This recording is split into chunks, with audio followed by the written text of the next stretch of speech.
का वर्णन सब गुरुओं ने, सब ऋषियों ने अपने अपने ग्रंथों में किया है स्थिति का।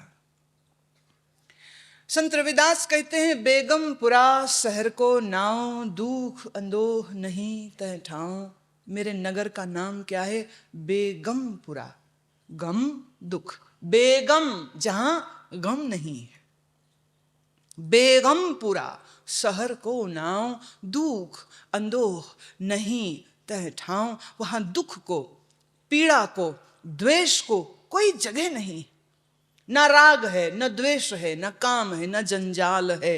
जहां देश नहीं, वस्तु नहीं, काल नहीं, नहीं है ये। कहां हूं मैं वहां हूं जहां मुझको मेरी भी खबर नहीं। कहां हूं मैं? अब मैं उस स्थिति पर हूं जहां मन नहीं है। मन खबर रखता है काल की, और जहां आज जाके पहुंचा समाधि में, वहां तो कालातीत हो गया। और जब कालातीत हो गया तो कौन ध्यान रखे कि कितना समय हो गया, किस जगह पर हूं, कौन हूं। अब ये भी गया सब। अध्यात्म जगत की ये सबसे ऊंची अवस्था है। This is the highest state of consciousness which any human being can achieve. पा तो सकते हो, पर इसको पाने के लिए भाई यात्रा बहुत लंबी है और बड़ी दुर्गम है, बहुत दुर्गम। क्योंकि यात्रा तब तक शुरू नहीं हो सकती है जब तक कोई शुरू कराने वाला ना मिले, और अगर कराने वाला ढंग का ना मिला तो पूरा जीवन बेढंगा हो जाएगा। पूरा जीवन साधुओं का सत्संग सुनते रहे, सुनते रहे, सुनते रहे, सुनते रहे। सुनते तो रहे पर गुनते कुछ नहीं रहे। सुनते तो रहे पर माना कुछ भी नहीं। सुनते तो रहे पर जाना कुछ भी नहीं। तो होगा ये कि सिर्फ एक प्रथा, अभिमान है कि हम तो बहुत सत्संग करते हैं। मजाक की बात तो नहीं है, पर चलो मजाक जैसी ही एक बात है। एक माता जी को ऐसा संजोग हुआ कि किसी आश्रम में मुझको सत्संग के लिए बुलाया गया। उन्होंने जो कमरा मुझको दिया, उसी कमरे में उन्होंने, आश्रम के अध्यक्ष ने ये सोचा, अरे लड़की अकेली कमरे में कैसे रहेगी। I was 20 years old at that time. 20 साल के थे। तो हमारी रक्षा का जिम्मा ये महात्मा जी ने उठा लिया। कभी कभी लोगों की बुद्धि पे बड़ा तरस आता है।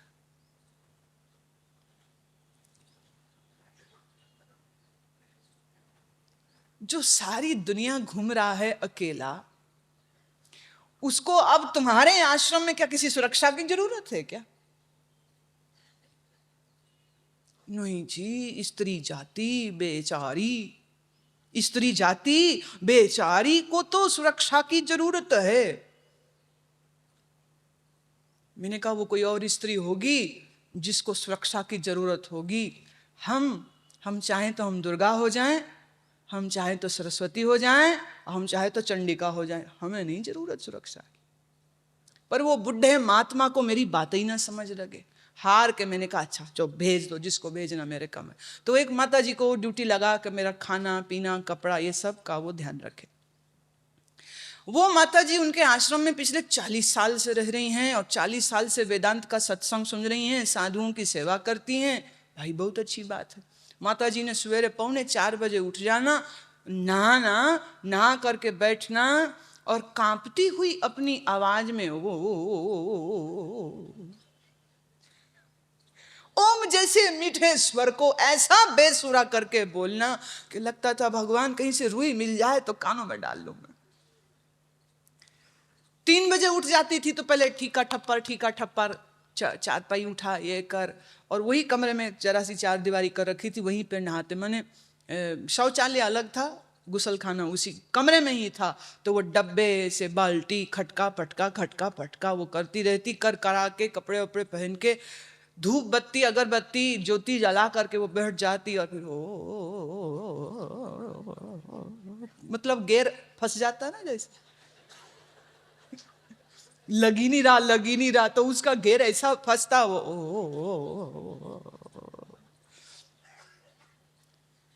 और वो कई वेवलेंथ में बोलती थी इसको, नीचे ऊपर ऊपर ऊपर नीचे नीचे नीचे नीचे ऊपर करती रहती। फिर हमको हार करके कमरे से उठ के बाहर ही जाना पड़ता कि अपना ध्यान खत्म कर ले तो ही आऊं मैं, अब कौन बैठे उसके पास। 6 बजे सत्संग होता था, वो सबसे पहले बैठती थी प्रथम पंक्ति में, पिछले 40 साल से। सब ऋषिकेश के साधु महात्मा इस माता जी को जानते थे, पुराना खिलाड़ी है इस मार्ग का। और एक दफे सत्संग खत्म हुआ तो माता जी का बैंड बजना शुरू हो जाता था, इससे लड़ उससे लड़, इससे लड़ उससे लड़।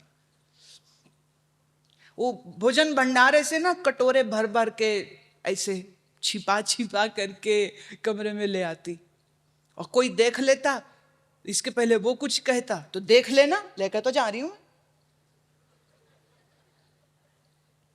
चोरी चोरी पसीना चोरी। हमने वो महात्मा जी से कहा, मैंने कहा या तो ये माता जी को बदलो या हमको बदलो, ये को बदलना पड़ेगा। अब हमसे दिन भर चटर पटर चटर पटर चटर पटर चटर। अभी महात्मा के मत्था टेक के आई और फिर वही महात्मा की वो बुराई करने लग जाती, ये कर, ये है वो है ये है। बड़ी दया आती थी उस पर। 40 साल हो गए आश्रम में रहते, सत्संग सुनते, ब्याह नहीं किया, घर नहीं बनाया, घर तो नहीं बनाया पर जीवन भी नहीं बनाया। जीवन बन जाता तब भी कोई बात थी, वहीं बैठे अपने गुरु के कीड़े निकाल रही है। ये सारा दिन बैठे रहते ने, माल इकट्ठा कर दे रहते, जो तो मंगो ना पैसे सानू ही नहीं देंगे को। चलो मां ऐसे मत कर, पर बिगड़ा हुआ केस था वो, उसका कुछ हो नहीं सकता था। होता ना लाइलाज हो गए, अब दवा नहीं अब दुआ करिए, तो वो दुआ वाला केस था। दवा से, ज्ञान की दवा से उसको कुछ नहीं होने का है। सुनना काफी नहीं है, सुनना एक पहला कदम होता और फिर दूसरा कदम होना चाहिए था, मैं साधना में उतरता। जो सुन रहा हूं उन सूत्रों का प्रैक्टिकल होता, थ्योरी नहीं, प्रैक्टिकल की जरूरत है। ऐसी थ्योरी जो कभी प्रैक्टिकल में लाई नहीं गई वो 2 कौड़ी की होती है। और बुरा नहीं मानना, जिस उपनिषद को तुमने पढ़ा और उपनिषद का ज्ञान एक तुम्हारे, एक कणी, एक बूंद भी तुम्हारे जीवन में नहीं आई तो तुमने उपनिषद के ज्ञान को भी 2 कौड़ी का कर दिया है। क्या लाभ उसका? सुनना ही काफी नहीं, सुनने से अधिक आवश्यकता है प्रयोग करने की। मेरे लिए धार्मिक आदमी वही है जो प्रयोग करता है, the one who goes through this process, जो इसमें उतर जाता है।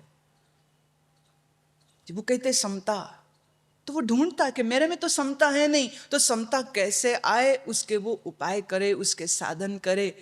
पंख लगाए उड़े, जमीन पर क्यों बैठे हो? जब हम उड़ सकते हो, जब हम उड़ सकते हो तो हम जमीन पर रेंगे, तो रेंगने वाले कीड़े बनने की अपेक्षा अच्छा नहीं था कि मैं उड़ता?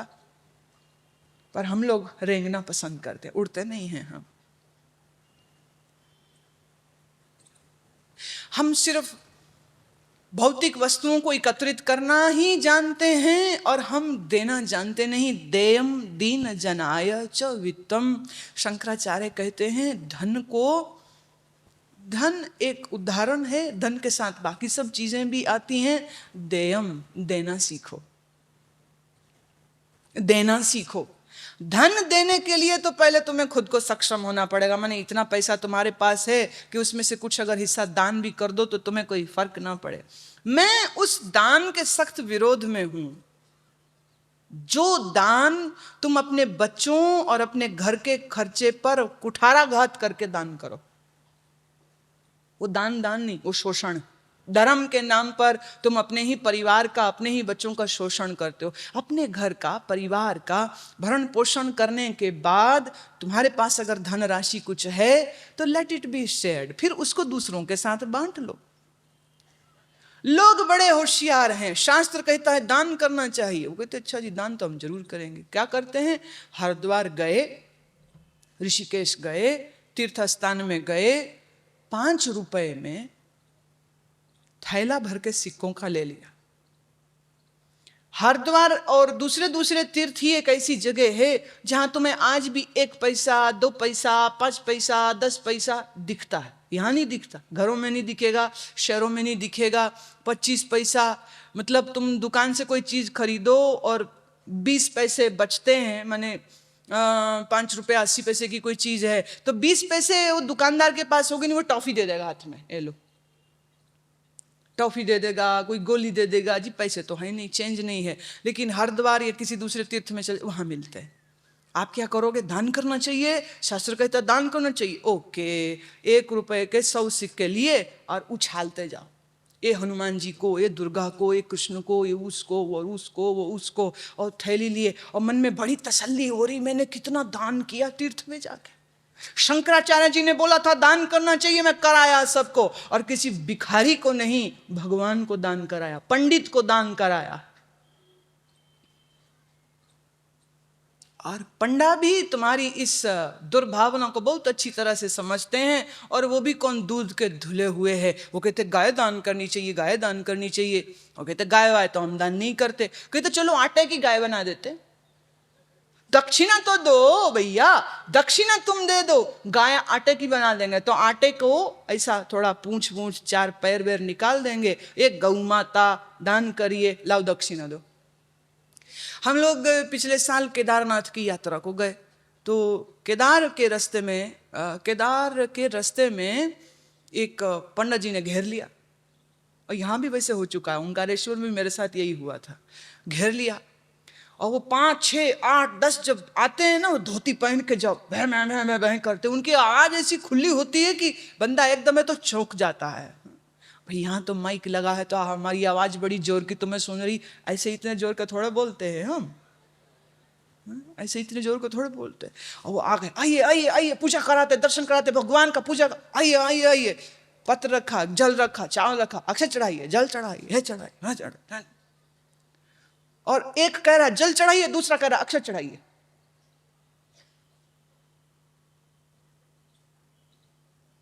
अच्छा सब हो गया, जय शिवाय ओंकारा, आरती हो गई।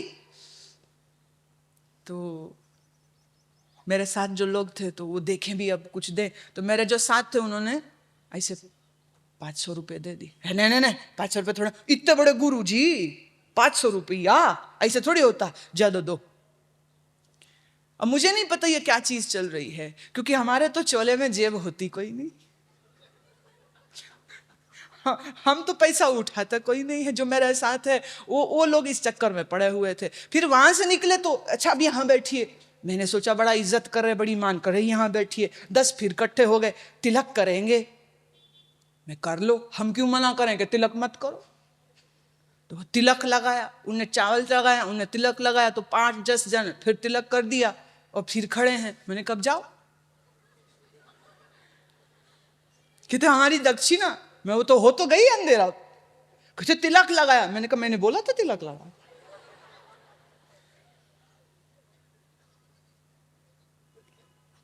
बाद में मुझे पता चला वो कह रहे थे कि नहीं ज्यादा दीजिए, कम दिए हैं, ज्यादा दीजिए। वो झगड़ा उनका चलता रहा होगा, ज्यादा दीजिए ज्यादा दीजिए। तो मैंने कहा देखो आगे से कभी ऐसा कोई चक्र हो तो पंडित को बोल देना, पंडित को बोल देना जो दे रहे हैं ले ले, अगर उनको पता चल गया तो ये भी वापस में आ जाएगा। मैं पंडा को देके राजी नहीं हूं, मैं राजी नहीं हूं। मैं किसी मंदिर में जाकर के भी 5 पैसा चढ़ाने को राजी नहीं हूं, क्योंकि मंदिर में जो मूर्ति है वह मूर्ति चिन्ह है मेरे इष्ट का, मेरे अवतार का, और मेरे चढ़ाए हुए धन का उपयोग वो नहीं करेगा। मंदिर में स्थापित मूर्ति केंद्र है आस्था का, श्रद्धा का, विश्वास का, और वहां बैठ करके ध्यान करना चाहिए। इष्ट के बहाने से, इष्ट की मूर्ति के बहाने से अपने स्व से जुड़ना चाहिए। अगर पैसा देने की ही बात होगी ना, मैं किसी अनाथ को देना ज्यादा पसंद करूंगी, किसी भूखे को रोटी खिलाना ज्यादा पसंद करूंगी, किसी को कंबल देना ज्यादा पसंद करूंगी। मैं नहीं देती हूं। अभी तो चलो भगवा कपड़ा है, जब मेरा भगवा कपड़ा नहीं था तो ऐसे 1-2 पंडा बोले दो कुछ, ब्राह्मण आशीर्वाद देगा। मैं क्या, तू ब्राह्मण है हम ब्रह्म है, तू मुझको क्या आशीर्वाद दे। तू ब्राह्मण है, अभी भी जाति और धर्म और शरीर के अभिमान में बैठा है। प्यारे, हम तो उस जगह पर हैं जहां जीव जगत ईश्वर भी कपोल कल्पना लगता है। तू क्या आशीर्वाद देगा आज हमको?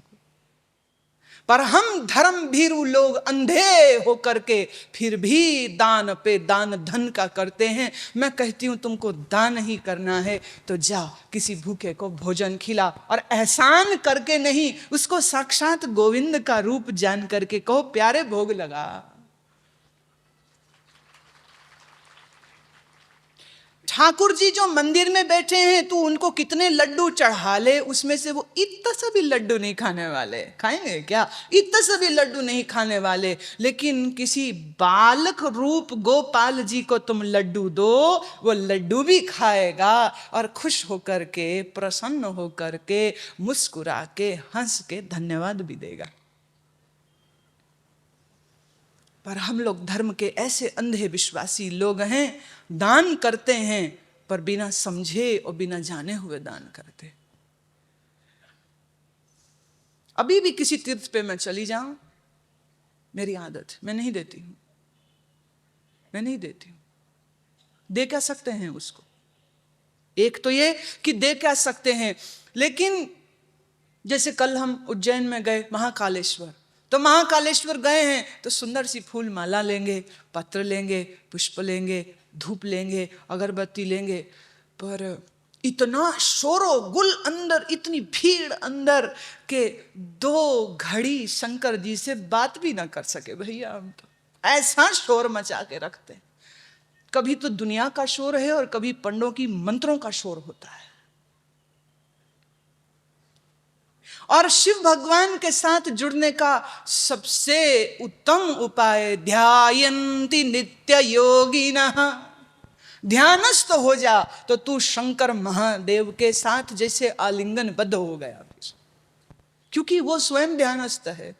जो खुद ध्यानस्थ है, हम उसको शब्दों से कैसे कैसे कैसे उसकी स्तुति कर सकते हैं, मात्र ध्यानस्थ हुए। लेकिन हर तीर्थ में कुछ विशेष ऊर्जाएं ऐसी निकल रही होती हैं, उस ऊर्जा का पान करने के लिए, उस ऊर्जा का पान करने के लिए मुझे लगता है कि सिर्फ जाना बहुत है, पर सही ढंग से चले जाओ। जाना बहुत है, वो बाकी सब के जरूरत नहीं। मेरी कर्मकांड में शायद रुचि नहीं है, मुझको ऐसे संस्कार नहीं है, शायद इस वजह से मैं ऐसा मुझको लगता है। कहते शिव को प्रसन्न करना है, कैसे करें? किसी ने कहा फूल चढ़ाओ, दीपक चढ़ाओ, दूध चढ़ाओ, पंचामृत चढ़ाओ, और हम तो एक चीज सीखे हैं, शिवोहम का गीत गाओ और शिव जी प्रसन्न। शिवोहम का गीत गाओ। चिदानंद रूपा शिवोहम शिवोहम, चिदानंद रूपा शिवोहम शिवोहम, शिवोहम शिवोहम शिवोहम शिवोहम, शिवोहम शिवोहम शिवोहम शिवोहम, चिदानंद रूपा शिवोहम शिवोहम, चिदानंद रूपा शिवोहम शिवोहम, शिवोहम शिवोहम शिवोहम शिवोहम,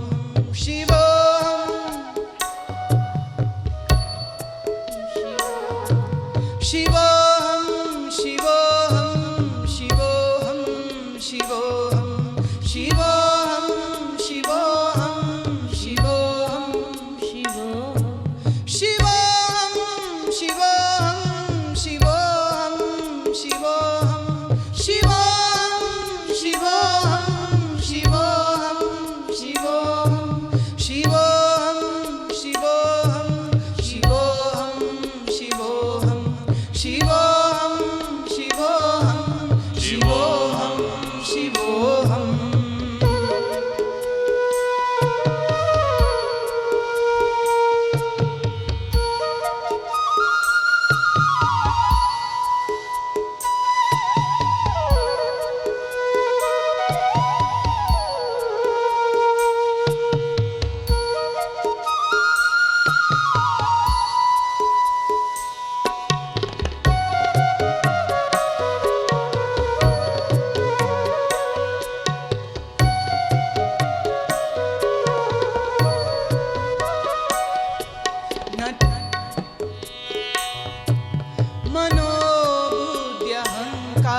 चिदानंद रूप शिवोहम शिवोहम शिवोहम शिवोहम शिवोहम शिवोहम शिवोहम शिवोहम शिवोहम शिवोहम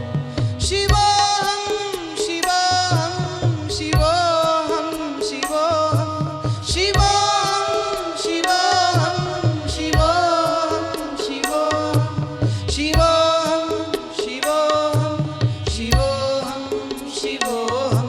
शिवोहम शिवोहम शिवोहम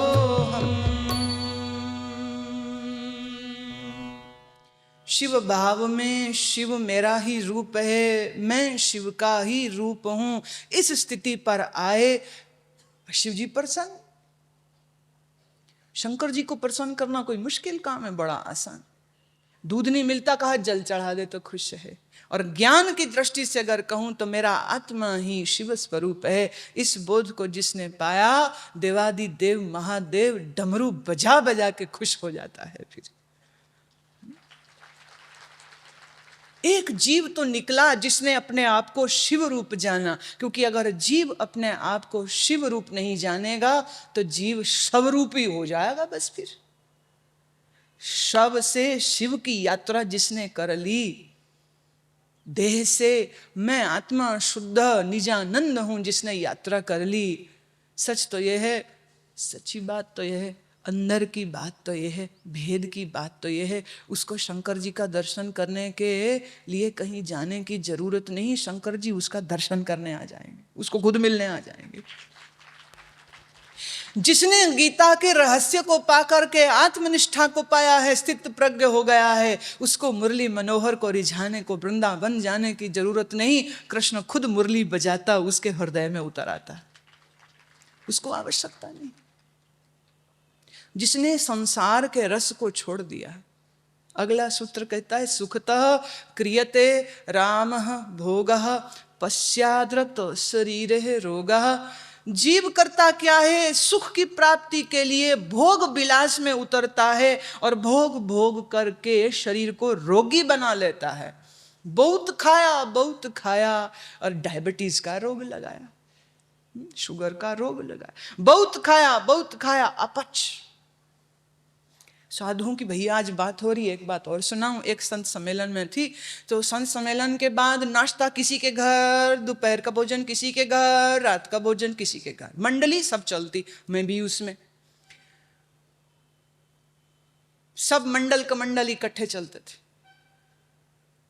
3 जगह तो जाना ही जाना, फिर बीच में बुलाने वाले बहुत होते थे। मतलब इतने लोग बैठे, अगर हम सबके हामी भर लें और सबके जाना शुरू कर दे तो कम से कम 6 महीने तो चाहिए इंदौर में रह करके एक घर में जाए, खाएं, जाएं और खाएं। एक साधु कहता, लोग सोचते महात्माओं के पास बड़े पैसे होते, पैसे ऐसे ही आ जाते हैं। लोगों के घर में जाना पड़ता है, दूध बादाम पीना पड़ता है तो दक्षिणा मिलती है, तो पैसे मिलते। ऐसे ही पैसे आ गए, खा खा के पैसे आए। मैं वाह भैया वाह। होता ये, एक घर से खा के निकले और पता लगा कि दूसरे घर में जा रहा है, तो दिन में 3 नाश्ता जलपान हो रहा है, 2 जगह भोजन हो रहा है, बड़ी बुरी हालत। अब अपने शरीर को रक्षा तो करना था इस आतंक से, तो हम कहीं जाते तो मेरा उपवास, चलो छुट्टी, क्या लेंगे, दूध फल, ठीक है। अब फल खाने में तो कोई दिक्कत नहीं, दूध हजम करने में दिक्कत हो सकती, फल में क्या दिक्कत। हम कोई भी फल खाते हैं वो आधे घंटे में हजम हो जाता है। मेरे साथ जो दूसरे होते तो अभी 4 परोंठे मक्खन दही खा के निकला है, दूसरे घर में महाराज दूध पी लो, अच्छा चलो दे दो दूध पी लेते। यहां से दूध पी के दूसरे घर गए, महाराज कचौड़ियां बनाई थी घर में, एक ना भोग लगाओगे, हमने इतने प्यार से बनाई, अच्छा चलो डाल देना, अच्छा 2 ही रखना, एक नहीं कह रहा, अच्छा चलो 2 ही रखना। इतना खाए, और जैसे उनके घर से निकलते ये सब साधुओं की जेबों में से डिब्बियां निकलने लग जाती। ये डिब्बी मेरे पास भी है, पर मेरी डिब्बी में मिश्री है, बोलते में कभी जरूरत हो जाए। एक ने कहा गुरु माँ के ज्ञान का सारा राज उनकी डिब्बी में है, उनकी डिब्बी उठा लाओ। मैंने कहा भैया डिब्बी में कोई राज नहीं है, सिर्फ मिश्री है और कुछ भी नहीं। सबकी डिब्बी निकलती और डिब्बी में से निकलता डाबर का पंचामृत, हींग की गोली। और वो पूछते अच्छा आप लेंगे? मैंने धन्यवाद, मेरा पेट बहुत आराम में है, उसको जरूरत नहीं है इस सब की। खाने पे ना नहीं कर सकते हैं, खाए खाए खाए खाए खाए खाए करे बद फैली, यह अज्ञानी के जीवन का क्रम होता है। बहुत खाया शरीर को रोग लगाया, बहुत काम वासना का व्यवहार किया तो शरीर को रोग लगाया, और पश्चादंत शरीर रोगे, बहुत भोगने वाले का शरीर रोगी होता है। और प्यारे जरा समझ तो सही, यद्यपि लोके मरणम शरणम, तो कितना ही भोग भोग ले, कितना ही भोग भोग ले, आखिर तो मौत की ही शरण में जाएगा ना तुम्हारा शरीर। तो क्या लाभ? कितना खाया कितना भोग भोगा, उससे क्या लाभ? अंत में तो शरीर मरता है, मरेगा ही। पर इस मौत का तांडव देख करके भी तद्यपि न मुंच्यति पापः चरणम, ये सब देख करके भी पाप के आचरण से बाहर नहीं निकलता है। जानते हुए पर भी गलती पर गलती करता है। पाप का आचरण मत कर, भोग ना कर, तू कहो त्याग कर, नहीं, ना भोग कर ना त्याग कर, सिर्फ ध्यान कर, सिर्फ ज्ञान। ज्ञान और ध्यान के ये दो पंख जिसको लग गए, वो संसार में मुक्त आकाश में उड़ता है। फिर उड़ो, बंद हो क्यों, फंसो क्यों? जब हम उड़ सकते हैं तो उड़ना ही चाहिए ना। फिर और जब हम अमृत रस पी सकते हैं तो संसार के विषय रस को क्यों पिए? संसार के विषय रस को क्यों पिए जब हम अमृत पी सकते हैं? तो अमृत पीने की इस यात्रा में अगले कदम और अगले सूत्र क्या होने चाहिए, उसकी चर्चा कल को करेंगे। और कल गुरु माँ का अंतिम दिन है।